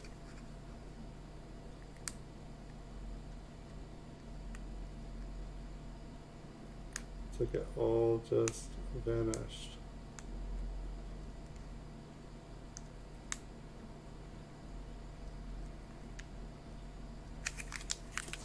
And sometimes I feel like I'm just staring at these things for way, way, way too long. But what, yeah. I'm not really seeing it either. Like, I mean, I see like a line at the top and the bottom of the C when I kind of look at it right. I can kind of see the doubling in the E, but it just really looks more like machine doubling. I'll have to go back to copper coins and just kind of glance back over things. But it's like, I'm feeling like I need to get some coffee, and I'm going to end it here. But thanks, sorry X, for being here tonight. Thank you, Stern, for being here tonight. Gosh, there was a bunch of people here. Thank you, Monster Prophet, for being here tonight. Thank you, AAP's Variety Channel, for being here tonight. Thank you, Blue Sandy, for being here tonight. Who did I miss? Mr. Prophet Monsters.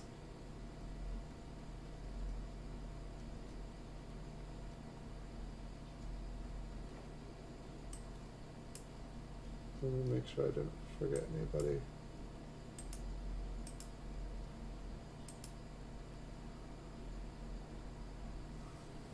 Double thanks, sorry X, for being here tonight. Maybe we can play a game sometime, but I'm gonna have to hold off the games as long as I can here, because everything else in life is doing really, really good, and so I figure if I can do everything else really good here for a while, then I can afford to play some games. So thank you guys for being here tonight. I will see you guys all in the future. We'll have another stream this Saturday. You guys all have a great week, and see you all in the future.